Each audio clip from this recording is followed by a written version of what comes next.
Un instante, una foto. Hemos venido aquí hoy a muchas cosas. Una época de cambios que devienen un cambio de época. A muchas cosas, a caminar, a marchar, a saltar, a cantar. Una frase, un sentimiento colectivo y las ganas de hablar de nosotros en nuestro idioma. Pero entre tantas cosas de las que hoy hemos venido a hacer aquí a Mar del Plata hoy, nuestros problemas, nuestras soluciones, nuestra América adulta y soberana. Y cada uno de nosotros trajo una pala. Un fantasma recorre Europa y el mundo entero. Una pala de enterrador. Un continente que expone a la faz del mundo entero sus conceptos, sus fines, sus aspiraciones. Y una frase que lo resume todo. Porque aquí en Mar del Plata, gritada en el lugar indicado, está la tumba del Alca. En el momento exacto. Vamos a decirlo. Alca, Alca, al carajo. A partir de este momento, Alca, Alca, al carajo. Las fronteras se abren y la patria se agranda. Esto es Al Carajo. Noticias, política y cultura de América. Esto es Al Carajo. Alca, Alca, Alca, al carajo. Alca, Alca, Alca, al carajo. Bienvenidos, bienvenidas. A partir de este momento se corporiza y empieza a hacerse realidad radial el capítulo número 6 de esta temporada de Al Carajo. Noticias, política, cine, literatura, historia y música de América Latina y el Caribe. Mi nombre es Pablo Daniel Ovín en el micrófono, con Mavi Sosa en las lecturas, Juan Francisco Martínez Pería, el historiador del equipo, y Pales Carreira Griot con las películas de todos los rincones de la patria grande. Como siempre, este programa, que está en su temporada número 15, lo hacemos apoyándonos en las voces de los compañeros y compañeras de las radios comunitarias, populares y campesinas de los distintos pueblos de la región. Nos esperan Honduras, Ecuador y Perú para una primera ronda de noticias en voz propia desde los territorios. En la parte artística y cultural vamos a seguir con los libros: 100 años de soledad de Gabriel García Márquez y Como agua para chocolate de Laura Esquivel, Colombia y México en la biblioteca. Y para el cine, en un rato vamos a abordar el género de terror desde el sur del continente. Esos son algunos de los contenidos del sumario que empezamos ya a recorrer. Para la comunicación estamos en X, en Facebook y en Instagram con el nombre del programa Al Carajo Radio. Tenemos canal de YouTube con el nombre del ciclo también, Al Carajo Radio, donde hacemos las emisiones en vivo y compartimos el archivo histórico de esta y de las temporadas anteriores de nuestro programa periodístico. En Los Aires arrancamos la semana los domingos a la mañana en AM530 Somos Radio, la radio de las Madres de Plaza de Mayo de Buenos Aires, Argentina, y a partir de allí replicamos y reproducimos por cerca de 50 emisoras comunitarias, alternativas, populares, rurales, públicas y universitarias de la República Argentina, de Bolivia, de Chile, de Uruguay, y a través de las plataformas, las aplicaciones y los recursos de internet en todo el continente y en todo el mundo. Sin más, damos inicio, desplegamos el mapa y empezamos a cumplir el camino planteado, que a lo largo del viaje nos puede llevar también a otros lugares, a otros temas y a otras realidades. Nos vamos ya a la información. Al Carajo, programa número 6, temporada 15, mes de abril del año 2024. Del Atlántico a los Andes, del cerro a la cordillera. Al Carajo. Las noticias de América. En El Salvador, la noticia tiene que ver con los incendios forestales que arrasaron miles de hectáreas en el territorio del país centroamericano. Actualizamos la información vía Radio Progreso en la voz de la cronista Yolani Pérez, con la cobertura y los reclamos ante este gran ecocidio relacionado con la deforestación y la acción de las grandes compañías transnacionales. Saludos cordiales a América Latina y el Caribe. El director ejecutivo del Instituto de Conservación Forestal, ICF, Luis Solís, confirma que al menos en un 5% han repuntado los incendios forestales en comparación con el año 2023. Situación preocupante porque el común denominador en estos es que los hechos quedan en total impunidad, afectando el ambiente y la fauna. Hay un reporte y una contabilización de cerca de 890 incendios forestales. Han afectado aproximadamente 40.000 hectáreas, de las cuales 36.000 hectáreas son hectáreas de bosque. Ingeniero, ¿cuántos incendios hay activos en este momento? ¿En qué zonas del país? A nivel nacional se reportan 11 incendios activos en el departamento de Olancho, El Paraíso, Comayagua y en Francisco Morazán. Siempre la particularidad, el 50% de estos incendios los estamos teniendo en Francisco Morazán y 2 en la zona del Distrito Central. Ahora bien, hay una incidencia muy fuerte. ¿Qué se hace con las personas al final? ¿Cómo avanzan las investigaciones? Porque esto se presenta todos los años, pero nunca hay un responsable. Es fácil determinar el delito. Lo complicado es vincular al hechor al delito. Hay que hacer un proceso investigativo. Eso le corresponde a la Fiscalía del Medio Ambiente y a la Procuraduría General de la República en el Departamento de Ambiente. Nosotros hemos fortalecido estas dos instituciones para esto, para perseguir el delito ambiental. Los hemos visto que ellos están haciendo los procesos de investigación, porque en realidad, esto que quede claro, mire, el 100% de los incendios en el país hasta los momentos han sido provocados por el humano y el 93% por irresponsabilidad cometiendo un delito ambiental. Provocar un incendio forestal es un delito ambiental, por lo cual exigimos, en primer lugar, que la población denuncie a quien provoque un incendio forestal y también ser responsable en el manejo del fuego para no ocasionar estos daños a nuestros bosques. Eran las reacciones del director ejecutivo en Honduras del Instituto de Conservación Forestal, hablando de estas 40.000 hectáreas afectadas por incendios forestales. Un reporte de Yolani Pérez desde Honduras. Al carajo. Una crónica de la región. Bajando por el mapa, llegamos hasta Ecuador, donde se convocó una marcha para pedir la declaración de emergencia en educación al gobierno de Daniel Noboa por parte de la UNE, el poderoso sindicato de la Unión Nacional de Educadores del Ecuador, contra el ajuste y por mejorar las condiciones de trabajo de los docentes y las docentes y de la educación pública en general. Rolando Goyes, comunicador de la red Corape, la coordinadora de medios comunitarios y educativos, desde Quito, en Al Carajo. Saludos a América Latina y el Caribe. Generamos este informe desde la Coordinadora de Medios Comunitarios Populares y Educativos del Ecuador, Corape.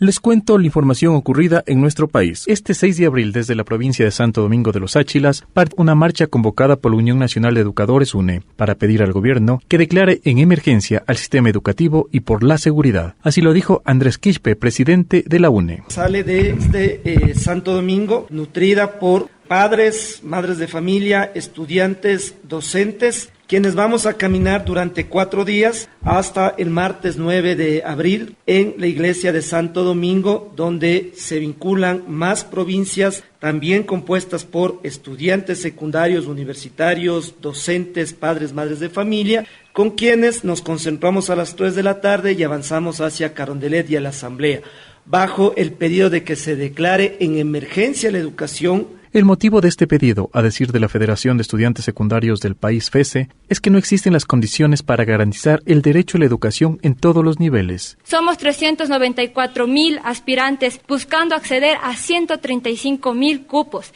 Es hora de decir basta. Basta las promesas vacías del gobierno. Basta los recortes presupuestarios. Y es momento de exigir un cambio real en nuestro sistema educativo. Desde la Federación de Estudiantes Universitarios del Ecuador, FEUE, se agrega que estas acciones serán la bandera de lucha para pedir mejoras y que no exista recorte al presupuesto, añadió Neri Padilla. La FEUE, en conjunto a la UNE, a la FESE y a los padres de familia, estaremos en las calles para defender nuestros derechos. Y en este contexto, desde la Coordinadora de Comités de Padres de Familia, se menciona que es el momento de defender la educación de sus hijos y exigir al gobierno seguridad en todos los planteles educativos. La inseguridad que existe dentro de las instituciones educativas, donde están grupos delincuenciales infiltrados, obviamente, tomándose la vulnerabilidad de nuestros hijos. Existen armas, existe droga. Marcha nacional que tendrá la participación de padres de familia, docentes y estudiantes, que esperan ser escuchados. Caso contrario, señalaron que tomarán otras medidas. Rolando Goyes se despide de ustedes desde la Coordinadora de Medios Comunitarios Populares y Educativos del Ecuador, Corape. Al carajo. Una mirada al sur desde el sur. Y para completar esta primera recorrida, nos vamos con Jessica Cáceres desde Puno, Perú, vía Radio Onda Azul, emisora comunitaria local, con una problemática común a todo el continente: el abastecimiento de alimentos para los comedores escolares. Se produjo una intoxicación en las aulas y se denuncia al gobierno de la presidenta Dina Boluarte por recortes, desabastecimiento y entrega de alimentos vencidos. La noticia desde Perú. Pobladores manifestaron que el programa Caliwarma debe fortalecer los controles de calidad de los alimentos que se distribuyen para desayunos escolares y diversificar con productos de la zona.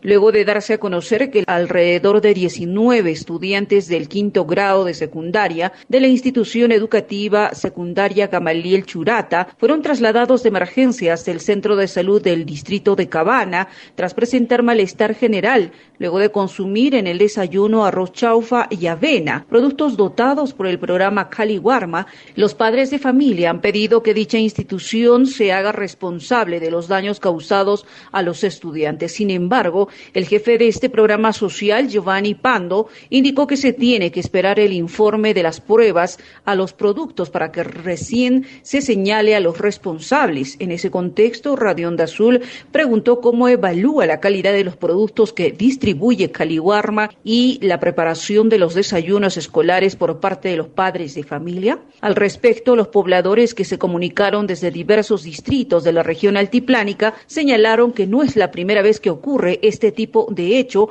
a causa de los productos entregados por Caliwarma, por lo que sugirieron que dicho programa social mejore el control de la calidad que realizan durante la adquisición de los alimentos, ya que no se puede continuar poniendo en riesgo la salud de los escolares.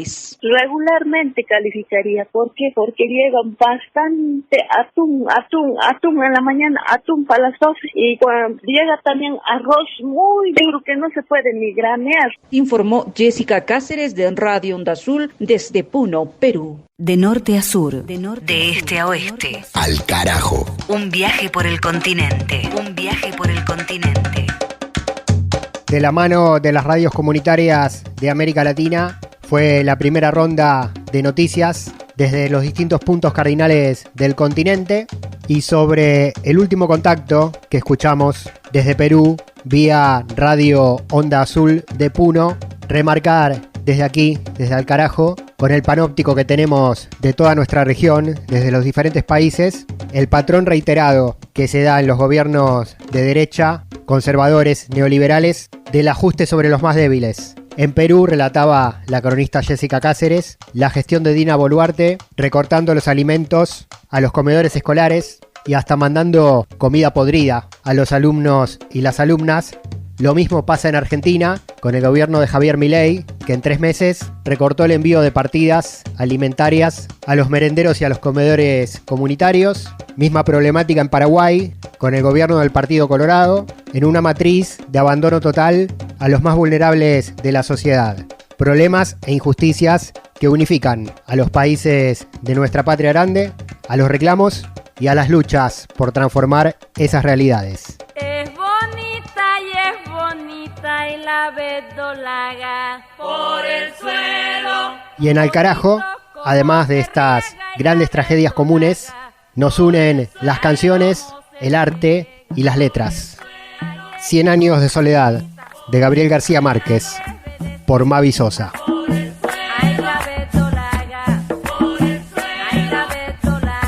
José Arcadio, el mayor de los niños, había cumplido 14 años. Tenía la cabeza cuadrada, el pelo hirsuto y el carácter voluntarioso de su padre. Aunque llevaba el mismo impulso de crecimiento y fortaleza física, ya desde entonces era evidente que carecía de imaginación. Fue concebido y dado a luz durante la penosa travesía de la sierra, antes de la fundación de Macondo. Aureliano, el primer ser humano que nació en Macondo, iba a cumplir 6 años en marzo. Era silencioso y retraído. Había llorado en el vientre de su madre y nació con los ojos abiertos. Mientras le cortaban el ombligo, movía la cabeza de un lado a otro reconociendo las cosas del cuarto y examinaba el rostro de la gente con una curiosidad sin asombro. Luego, indiferente a quienes se acercaban a conocerlo, mantuvo la atención concentrada en el techo de palma, que parecía a punto de derrumbarse bajo la tremenda presión de la lluvia. Úrsula no volvió a acordarse de la intensidad de esa mirada hasta un día en que el pequeño Aureliano, a la edad de 3 años, entró a la cocina en el momento en que ella retiraba el fogón y ponía en la mesa una olla de caldo hirviendo. El niño, perplejo en la puerta, dijo: «Se va a caer».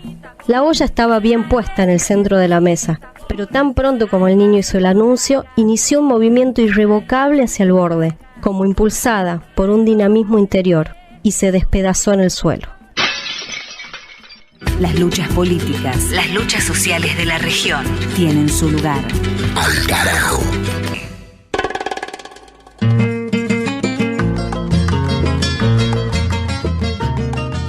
Seguimos en Al Carajo y ahora vamos a abrir el capítulo de historia de este programa con una fecha muy importante en América Latina.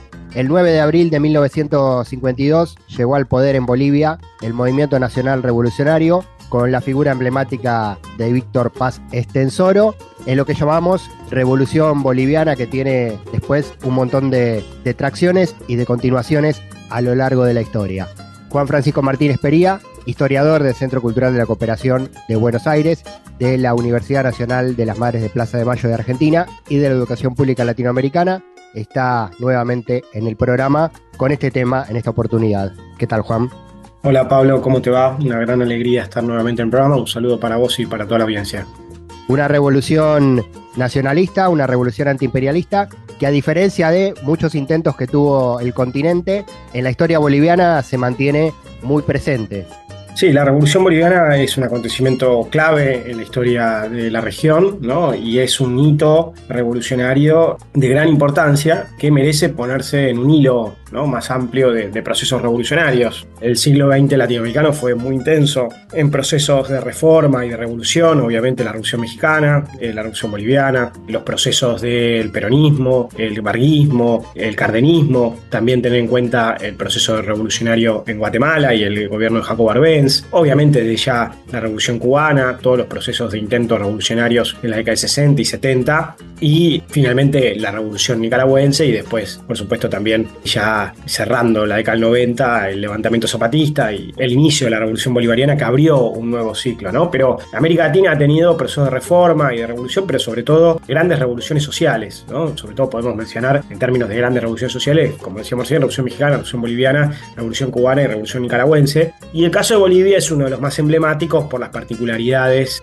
Recordemos que Bolivia fue uno de los lugares más ricos, más prósperos para la élite, por supuesto, y para el Imperio Español durante la época colonial, ¿no? Potosí, que fue uno de los grandes centros neurálgicos de la minería española en América, con una enorme explotación de los pueblos originarios. Recordemos también la figura de Tupac Katari y Bartolina Sisa y la independencia de Bolivia, que se llama Bolivia en honor a Bolívar, por las dudas si alguien no lo tiene claro, no fue, digamos, un proceso que logró verdaderamente transformar las estructuras sociales, ¿no? Hubo una enorme continuidad del racismo, del trabajo forzado, semiforzado, inmediatamente después de la independencia y durante gran parte del siglo XIX, ¿no? Sin embargo, hubo múltiples resistencias permanentes de los pueblos originarios durante el siglo XIX. También hay que recordar que durante el siglo XIX, la Guerra del Pacífico, Bolivia pierde su costa marítima, ¿no? Eso también es muy importante, en una guerra entre Bolivia, Perú y Chile, una guerra muy fatídica para Bolivia. Y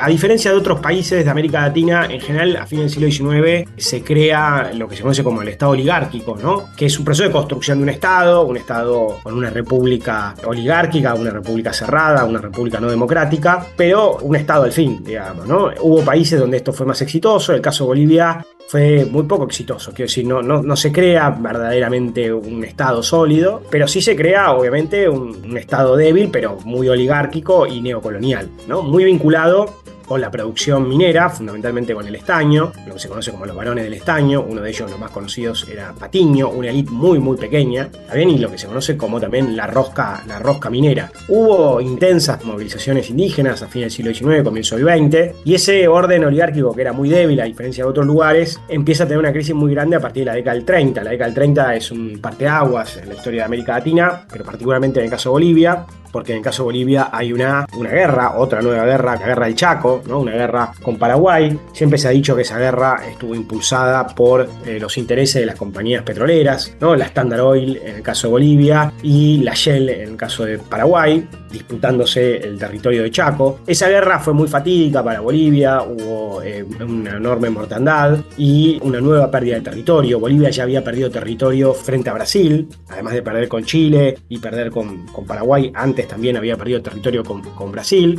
Y esa guerra va a desarticular, va a ir generando varias cosas. Primero y principal, va a ir generando una intervención más decidida de sectores militares en la política. Por otro lado, va a ir generando nuevos discursos políticos, una fuerte emergencia de movimiento de izquierda, sobre todo partidos trotskistas y partidos comunistas estalinistas, el PIR comunista, el POR trotskista, y fundamentalmente la emergencia de discursos nacionalistas populares, antiimperialistas, y la emergencia del MNR. Algo que es muy importante, y esto ya un poco lo decía antes, y es bastante obvio, es que en Bolivia continuó históricamente un fuerte racismo y una fuerte lógica de colonialismo interno, ¿no? La élite boliviana no solamente explotó fuertemente a los pueblos originarios, sino que además se apropió también de sus tierras colectivas. Hubo todo un proceso a fines del siglo XIX y fue elaborando cada vez más, con más fuerza, un discurso racista, biológico, ¿no? Que está muy bien expresado en un libro de Alcides Arguedas que se llama Pueblo Enfermo, ¿no? El problema de Bolivia es que es un pueblo enfermo y por eso es un pueblo inferior y por eso Bolivia es un país subdesarrollado.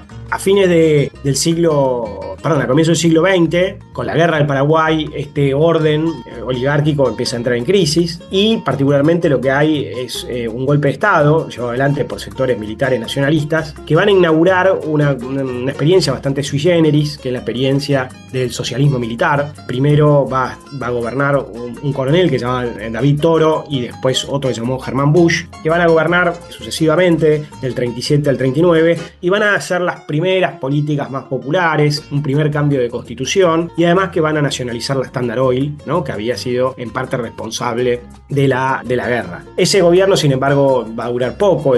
Finalmente Germán Bush se termina suicidando, hay un nuevo proceso oligárquico hasta que en 1943 hay un golpe cívico-militar, digamos, muy similar en la línea de lo que va a ocurrir en la Argentina con la emergencia del peronismo, un golpe que lo va a hacer una logia que se llama RADEPA, Razón de Patria, una logia de sectores militares, también con apoyo y participación del MNR. El MNR era un movimiento sobre todo de sectores medios, un movimiento muy influido por todos los discursos nacional populares, latinoamericanistas que van a ir surgiendo en ese momento, en la década del 30, del 20. Pensemos, por ejemplo, el APRA peruano, ¿no? Haya de la Torre, pensemos también Forja en la Argentina. Todos esos movimientos están más o menos en el mismo recorrido. Pensemos, por supuesto, el cardenismo, el varguismo y después el peronismo, todos más o menos en la línea de, políticas populares, antiimperialistas, intervención estatal, antiliberales, pero con el caso peculiar de que en Bolivia había un tema central que era la minería y otro tema absolutamente fundamental que era los pueblos originarios, ¿no? Y las condiciones en las que vivían los pueblos originarios.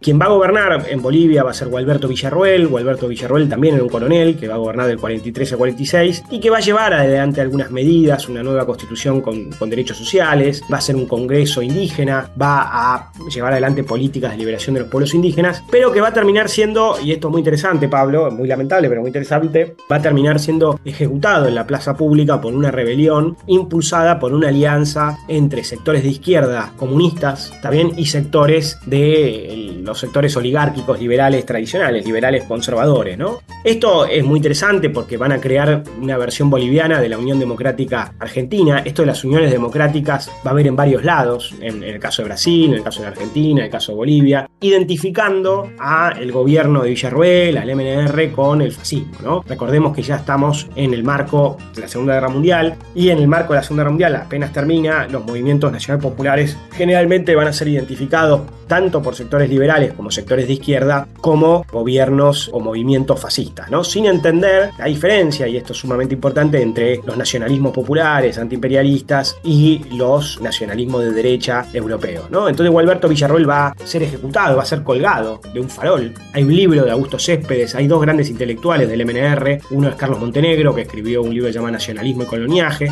y el otro es Augusto Céspedes, que escribió varios libros de una historia más novelada, si se quiere, y el libro que menciona esto o que analiza este proceso es el del presidente colgado. Ese momento de la ejecución de Gualberto Villarroel va a abrir a una nueva restauración oligárquica. Esa nueva restauración oligárquica va a durar efectivamente hasta el momento de la Revolución Boliviana del 52. En el medio, en el 49, hay un intento de revolución que es fallida, y en el medio de esto, y es muy importante mencionar que hasta ahora no lo hemos mencionado, el enorme protagonismo del movimiento minero, digamos, ¿no? Una de las particularidades de Bolivia en ese momento y aún hoy fue la intensa movilización minera. Los trabajadores mineros fueron muy activos, ¿no? También una sucesión de masacres que ocurrieron en todo este periodo, llevado adelante por los sectores oligárquicos, y ahí hay como una confluencia o varios caminos que van llevando a la crisis, ¿no? Que se va a terminar dando en el 51-52. Hay un proceso electoral, en ese proceso electoral gana el MNR, finalmente se hace un golpe de Estado para evitar ese acceso al poder del MNR, y finalmente el 9 de abril del 52 hay una revolución en la que participan algunos sectores militares leales a la revolución, el MNR y sobre todo los sectores mineros, ¿no? Esto es muy importante y muy famoso, las milicias mineras combatiendo en contra de la policía, el ejército, los carabineros con sus dinamitas, ¿no? Y entonces en 1952 finalmente se da el triunfo de la Revolución Boliviana. Víctor Paz Estenssoro, que estaba exiliado en la Argentina, llega al país y se hace cargo de la presidencia, y ahí empieza una experiencia compleja que va a durar del 52 al 64, hasta que finalmente hay una sucesión de presidencias. La primera que va a ser la presidencia de Víctor Paz Estenssoro, la segunda presidencia de Hernán Siles Suazo, que fue vicepresidente en la primera etapa, y en la última presidencia de Víctor Paz Estenssoro de vuelta, quien finalmente va a ser derrocado por su vicepresidente, que era un militar que se llama René Barrientos, ¿no?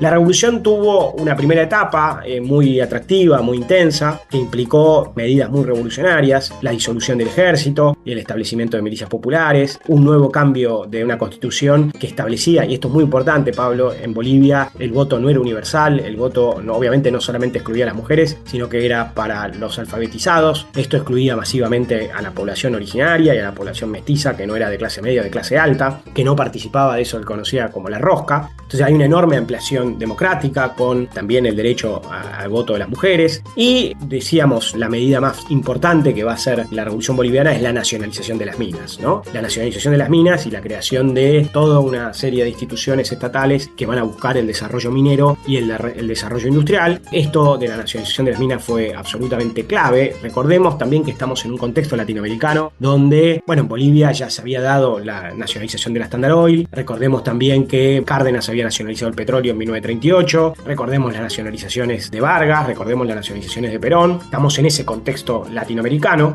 Y la otra medida fundamental va a ser, por supuesto, la reforma agraria, ¿no? La reforma agraria, que en América Latina también va a haber una sucesión de importantes reformas agrarias que van a llevarse adelante de diferentes maneras, ¿no? Pensemos en la reforma agraria en México, ¿no? Que ya se da desde el proceso inicial de la Revolución Mexicana y después, fundamentalmente, el gobierno de Cárdenas. Pensemos después, por supuesto, la reforma agraria que va a intentar hacer Jacobo Arbenz, ¿no? Y después, por supuesto, el caso de Cuba y el caso de Nicaragua más adelante. En el caso de Bolivia, digamos, algunos autores entienden que la reforma agraria tuvo un intento de contrabalancear el poder de los mineros, ¿no? Porque justamente lo que va a ocurrir en la Revolución Boliviana es lo que se ha llamado un poder dual, ¿no? Un poder doble entre el MNR, liderado por Víctor Paz Estenssoro, y por otro lado el movimiento obrero, sobre todo el movimiento minero, que va a estar liderado por Juan Lechín, ¿no? Y que va a estar institucionalizado en la COB, ¿no? Que se va a crear en ese contexto. Y ahí hay un proceso de poder dual, de un doble poder entre lo que podría haber sido una revolución, si se quiere, más de sectores medios, una revolución más capitalista nacional, y unos sectores más obreros que buscaban de alguna manera que eso avanzara hacia una revolución socialista.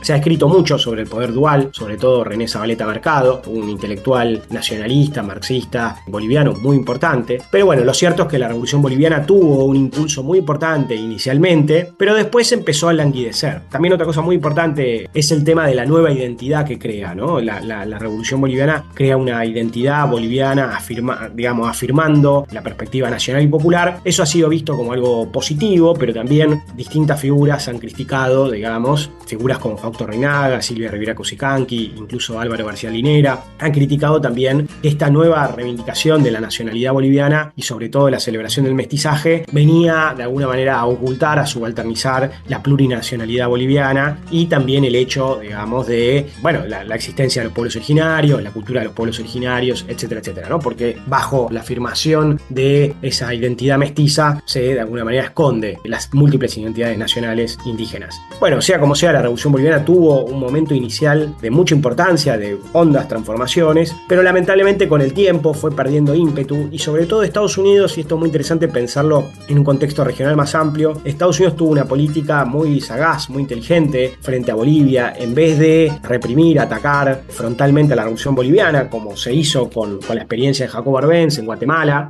y como después se hizo en Cuba y después se hizo en tantos otros lugares, en el caso de Bolivia, Estados Unidos, que no tenía tantos intereses económicos como en otros lados, lo que va a hacer es una suerte de abrazo de oso, ¿no? Va a hacer, digamos, distintos acuerdos, va a impulsar acuerdos con el FMI, va a impulsar inversiones y distintos acuerdos que van a terminar de alguna manera quitándole este impulso. Por eso muchos han planteado de alguna manera que el MNR, representando sectores medios, no era capaz de llevar la revolución hasta el fondo, ¿no? Y que en realidad lo que hubo es una derrota, una traición de la revolución y sobre todo de la COB y del movimiento minero y del movimiento campesino, que terminó siendo traicionado por las clases medias. Más allá de eso, efectivamente la revolución, como vos señalabas, Pablo, ha quedado, ¿no?, como un gran hito dentro de la historia boliviana y ha sido recuperada, por supuesto, en tiempos recientes, en la experiencia de Evo Morales y de otras experiencias previas. Siempre ha quedado como una revolución a continuar, no una revolución a negar o una revolución que no fue importante, sino una revolución que fue muy importante, que llevó adelante grandes transformaciones y que en gran medida debe ser continuada. Un poco eso fue de alguna manera lo que intentó llevar adelante la experiencia de Evo, que también continuó claramente en esa senda.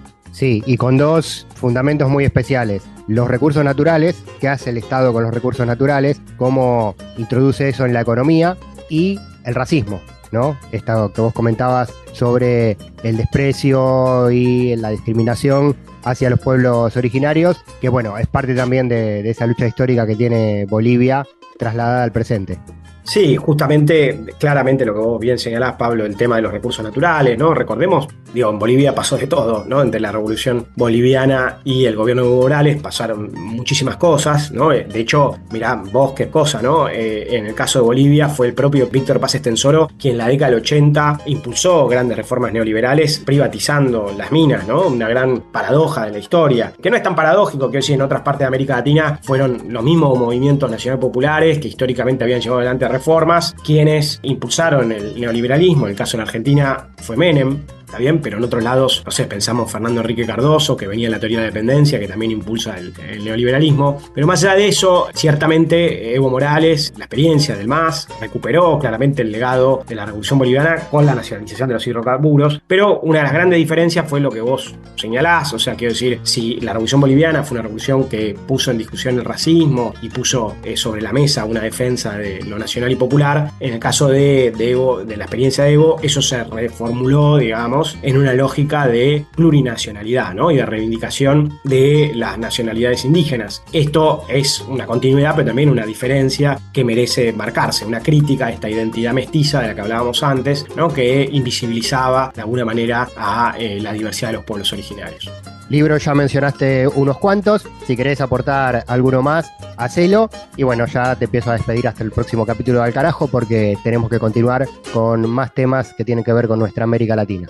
Bueno, yo recomiendo la película Insurgentes de Jorge Sanginés, ¿no? Que hay toda una continuidad histórica. También los libros de Silvia Rivera Cusicanqui, Fausto Reinaga, que mencionábamos antes. La Revolución India es un libro sobre historia de Bolivia, donde hay una mirada crítica también sobre la Revolución Boliviana. En Argentina, Juan Luis Hernández, un amigo, vamos a convocarlo, tiene varios textos sobre la Revolución Boliviana, documento de la Revolución Boliviana. Tiene un libro también sobre el impacto de la Revolución Boliviana en la prensa argentina. Hay dos libros de historias de la Revolución revoluciones, uno hecho por Fernando Mírez, que se llama La Revolución Permanente, y otro que se llama Sobre las revoluciones latinoamericanas del siglo XX, de Gustavo Guevara, compilado por Gustavo Guevara, también vale mucho la pena. El autor que decíamos, René Zabaleta Mercado, tiene El poder dual en América Latina, La Revolución Boliviana y el poder dual. Obviamente los textos de Álvaro García Linera, que ha escrito mucho sobre la Revolución Boliviana y las continuidades. Y después, bueno, Liborio Justo tiene un libro muy clásico, La Revolución Derrotada, y también es muy interesante, una mirada trotskista sobre la Revolución Boliviana. Y hay mucho, la verdad, para leer, y es un tema sumamente interesante. Bolivia ha sido uno de los países donde el legado revolucionario y el pensamiento crítico y la lucha popular, indígena, minera y campesina ha sido muy fuerte, así que hay mucho para leer y para seguir pensando. Gracias, Juan, como siempre, un abrazo. Un abrazo para vos, Pablo, y un abrazo para toda la audiencia. Nos vemos la semana que viene. Juan Francisco Martínez Pería con la historia en Al Carajo, la Revolución Boliviana de 1952. En este caso, Bolivia presente. Seguimos recorriendo distintos puntos de América Latina con política, historia, música y cultura.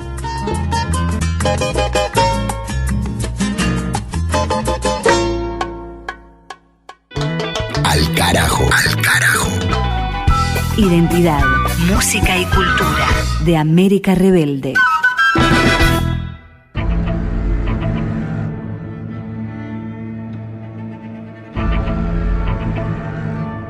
Seguimos en Al Carajo, capítulo número 6, año 2024, y nos vamos al cine latinoamericano con esta música introductoria que ya nos empieza a poner en clima. Compañera Palis Carreira Griot tiene el mapa del continente y la recomendación para esta oportunidad. ¿Cómo le va? Hola Pablo y todas las audiencias de Al Carajo. Hoy el país elegido para ver una película es Argentina, con la película de terror Cuando acecha la maldad.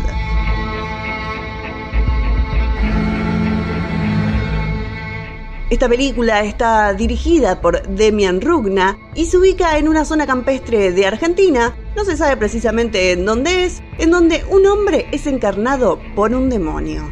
Quiero aclarar primero, antes que nada, que si sos una persona sensible a la sangre, a las vísceras, quizás no es la mejor elección, o va a haber partes en las que mejor mires un poquito para otro lado. Si te gusta el terror, esta es 100% tu película. Hay un embichado en el pueblo. Estás asustando a mi familia. En esta zona campestre de Argentina, dos hermanos, Pedro y Jimmy, encuentran a este hombre, embichado como lo llaman ellos, y empiezan a advertir a los vecinos del pueblo que estaba sucediendo esto. Deciden, junto con otro vecino, a deshacerse del hombre encarnado, pero todo lo que logran es acelerar este proceso. Tenemos que encontrar a la bestia antes de que nazca más. El demonio nace y empieza a dejar su rastro de maldad.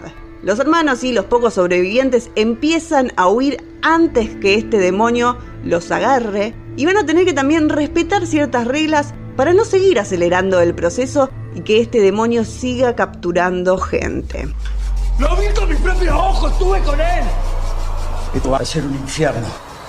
Una parte muy interesante de Cuando acecha la maldad, esta película de terror, que es la producción nacional de terror más vista de la historia argentina. Además de eso, lo interesante es que nos muestra cómo, apoyándose en diferentes creencias populares que sobreviven en las sociedades, estas también son iguales a todas las clases sociales. Porque la película, al elegir un escenario rural, muestra también las diferentes clases sociales argentinas que conviven en esos grandes lugares, como los peones y hasta los grandes terratenientes. Todos ellos aparecen en esta película y todos ellos también creen en esto que es la maldad o creen en el embichado.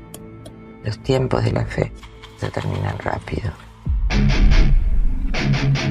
En 1 hora 40, Cuando acecha la maldad, demuestra 100% lo que es el terror. Una película para los fanáticos del género, la van a pasar muy bien. Como les decía antes, si son medio impresionantes por ahí, hay ciertas partes que van a tener que mirar para otro lado. Cuando acecha la maldad, la película argentina recomendada para ver en todas las plataformas. Y el dato musical extra de la película es esta canción que forma parte de la banda de sonido un tema original del año 1991 de la banda de metal argentina Logos de Alberto Samarvide, reversionada para formar parte de la banda de sonido más de 30 años después por la banda Pasco 637, cuyo guitarrista es el propio Demian Rugna, director de Cuando acecha la maldad, mismo nombre de aquella vieja canción. En la terrible madrugada se palpita la muerte. La calle respira violencia del infierno del hombre. Que muere y mata por sus ideales, tratando de imponer una razón que jamás tuvo dueño.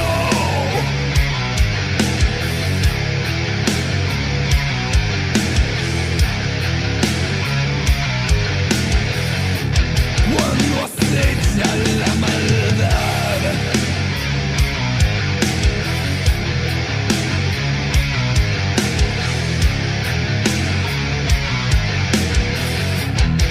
cuando acecha la maldad,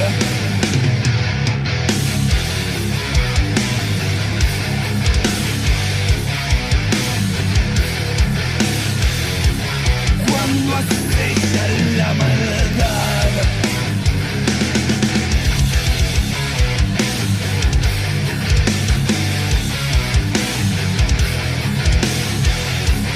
cuando acecha la maldad. Palis Carreira Griot con el cine en Al Carajo, cine de América Latina, en esta oportunidad, terror de Argentina, Cuando acecha la maldad, año 2023. Seguimos con más noticias. Ni tratados de libre expoliación, ni tratados como incapaces. Al carajo.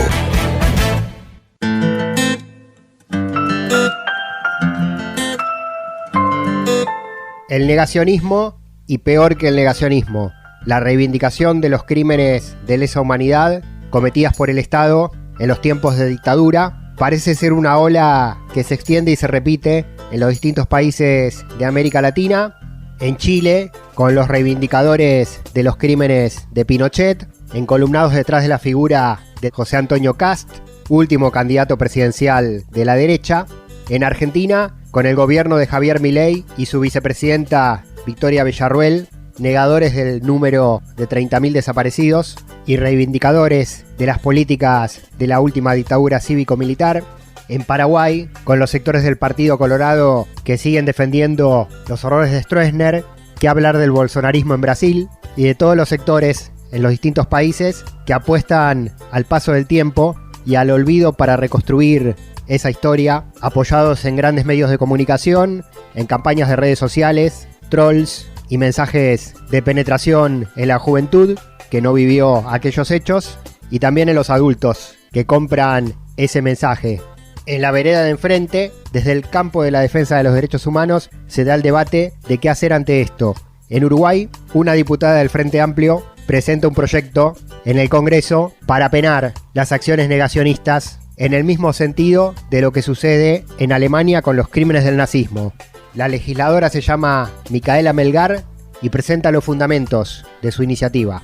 Es un proyecto inspirado en otros proyectos relacionados al negacionismo, especialmente los europeos, que se ha trabajado mucho ya en Europa, cómo limitar las ideas negacionistas de la historia y de la historia reciente. Hay dos formas de ver el problema y la solución. Una tiene que ver más con lo penal y con tratar de penalizar cada una de las acciones, ¿no? Y de poner penas muy altas para tratar de limitar el daño que se hace, tratar de limitar las expresiones. Y otra perspectiva tiene que ver más con lo reparatorio y con pensar que hay espacio de oportunidad para reparar el daño que se hace, usar la oportunidad de que una persona se pueda equivocar al respecto de cuestiones que están saldadas por la evidencia y que los países han ya resuelto. Por eso la definición de negacionismo, que la definición que por lo menos consensuada de negacionismo, tiene que ver con negar cuestiones que están basadas en evidencia científica. Son cuestiones de evidencia científica, no de opiniones. Entonces, Uruguay tiene saldado en algunas leyes las referencias de fechas de accionar ilegítimo del Estado y luego de terrorismo de Estado, y el negacionismo lo que hace es decir que eso no debería denominarse así. Bueno, Uruguay ya eso lo saldó, lo tiene en sus leyes, y la forma que creemos nosotros mejor es, bueno, uno puede hacer objeciones críticas sobre eso, puede tener sus pensamientos, cualquiera que sea, y expresarlos. Lo único que no se puede hacer, o por lo menos creemos que no se podría hacer, es decir, esto no es así, esto no pasó. Bueno, vos podés hacer tu expresión crítica, brindar información sobre eso, pero decir, Uruguay tiene en su normativa saldado que hubo acción ilegítima del Estado en tales y tales fechas, según dice la ley tal, y que hubo terrorismo de Estado en tales y tales fechas. Con la presentación de este proyecto, la legisladora del Frente Amplio, Micaela Melgar, tuvo que salir a enfrentar cuestionamientos, por supuesto, de la derecha, especialmente del sector de Cabildo Abierto, el partido militarista del Uruguay, y también de alguna parte del periodismo autopercibido como progresista, que plantean que la prohibición del negacionismo o la penalización del negacionismo es violatoria de la libertad de expresión y que instauraría una policía del pensamiento. Mismos argumentos que se dieron con un proyecto similar en la Argentina y en otros países de América Latina, pero que nadie considera en Alemania, donde reivindicar el nazismo es penado directamente con cárcel. Así argumenta ante esto la diputada uruguaya. En el caso del negacionismo del terrorismo de Estado, ahí está la discusión de qué daño genera eso para la memoria histórica, para la verdad. Uno puede decir, yo no estoy de acuerdo con esto, pero en Uruguay está dispuesto que el terrorismo de Estado sucedió en tales y tales fechas, según dice la ley tal. Esa es la propuesta de este proyecto de ley, porque consideramos que es importante, por lo menos, asentar esas bases colectivamente, socialmente en el Uruguay. Porque hasta ahí llegamos como colectivos, ¿no? Llegamos como colectivo uruguayo en la democracia entre todos los partidos. En el caso del terrorismo de Estado, tenemos definidas las fechas en alguna normativa que ya hemos saldado. Las dos fechas, el accionar ilegítimo del Estado y el terrorismo de Estado, por ejemplo, la ley 18.596 del 2009, donde se reconoce la responsabilidad del Estado uruguayo en los delitos que se cometieron en el terrorismo de Estado y se definen las fechas. Planteamos que allí hay un antes y un después en la comprensión del tema y en el acuerdo relacionado a el avance científico de la investigación histórica. Esto hasta acá es un acuerdo social del Uruguay y democrático, y lo tenemos que proteger entre todos. Si nosotros permitimos que se cuestione eso, se minimice o se diga abiertamente que no es real y que no pasó, se han dado debates en el Parlamento que plantean que no hubo accionar ilegítimo del Estado, por ejemplo, que lo que hubo fueron excesos de algunas partes, pero que no hubo accionar ilegítimo del Estado. Proyecto contra el negacionismo de los crímenes de lesa humanidad del terrorismo de Estado, presentado por el Frente Amplio en Uruguay, por la joven diputada Micaela Melgar.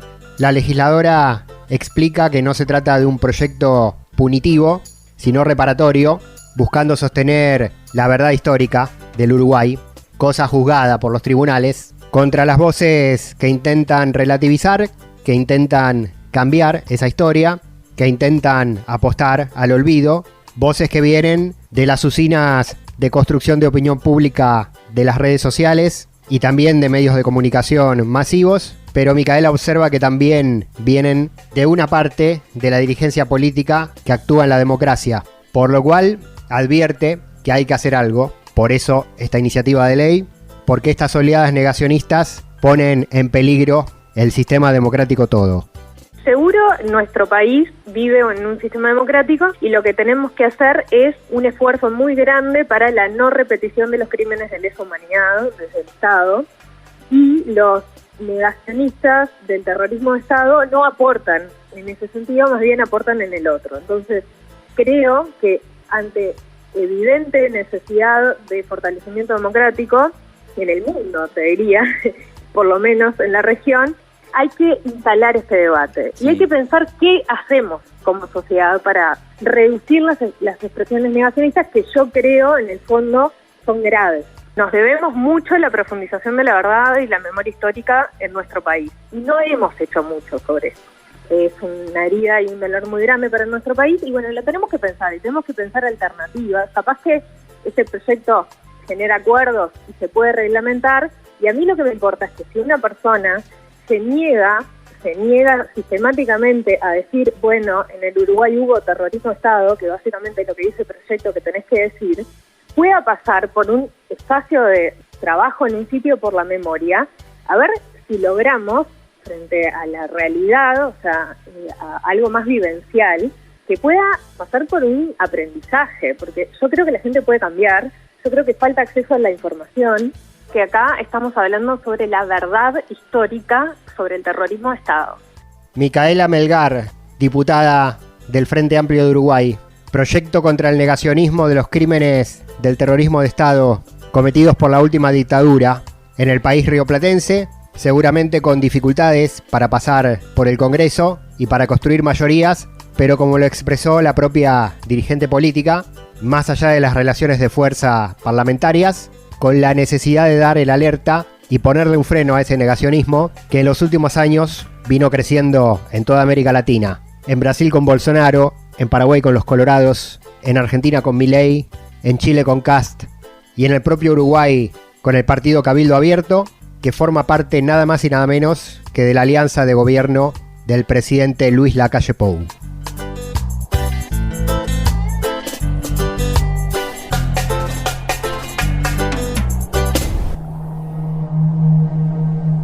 De norte a sur, de este a oeste. Al carajo. Un viaje por el continente. Cantidades para el fondant: 800 gramos de azúcar granulado, 60 gotas de limón y el agua suficiente para que remoje el azúcar. Manera de hacerse: se ponen en una cacerola el azúcar y el agua al fuego sin dejar de moverla hasta que empiece a hervir.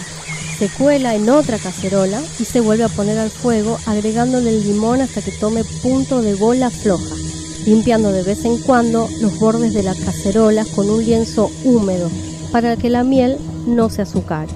Cuando ha tomado el punto anteriormente indicado, se vacía en otra cacerola húmeda, se rocía por encima y se deja enfriar un poco. Después, con una espátula de madera, se bate hasta que empaniza. Para aplicarlo, se le pone una cucharada de leche y se vuelve a poner al fuego para que se desligue. Se pone después una gota de carmín y se cubre con él únicamente la parte superior del pastel.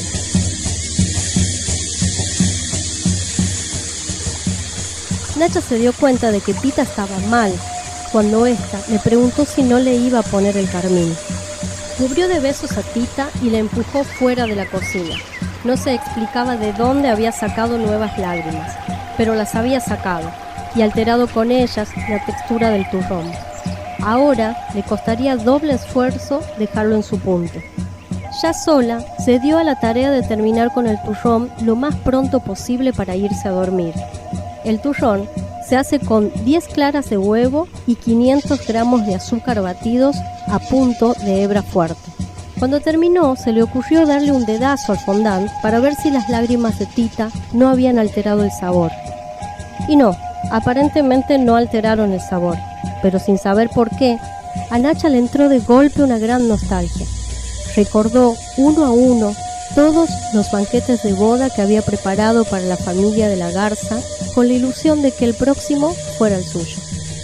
Aquí se queda la clara, la entrañable transparencia de tu querida presencia, comandante Che Guevara.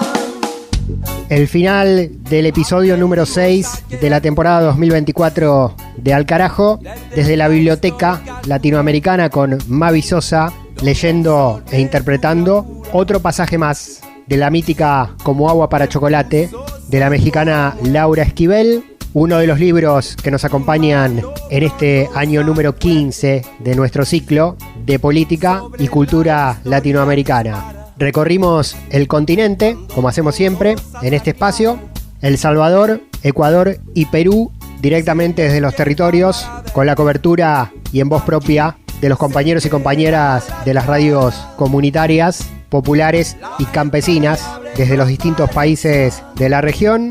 Hizo historia latinoamericana Juan Francisco Martínez Pería, como siempre, docente de la Universidad Nacional de las Madres de Plaza de Mayo de Argentina y de la Educación Pública Latinoamericana. Hubo cine con Palis Carreira Griot, en esta oportunidad terror y heavy metal, con La Argentina cuando acecha la maldad, película récord en taquilla para el género en esta parte de América del Sur. Eso y más en este viaje que acá concluye. Mi nombre es Pablo Daniel Ovín, en el micrófono, en la producción general y en la coordinación de todo este material que compartimos. Cerramos este episodio 6 y nos encontramos en el próximo. Será el número 7 para seguir transitando este mes de abril con todas las voces de la patria grande. Gracias a todas las radios que nos retransmiten en Argentina, en Uruguay, en Bolivia, en Chile. A partir de esta emisión nos pueden ir a buscar a nuestro canal de YouTube, Al Carajo Radio, con todos los contenidos históricos de los 15 años de desarrollo de este programa. Nos vamos y nos encontramos ante la próxima luz roja que enciende los micrófonos y nos da paso a los aires del continente. Hasta entonces, gracias por escuchar. Aquí se queda la clara, la entrañable transparencia de tu querida presencia, comandante Che Guevara, de tu querida presencia, comandante.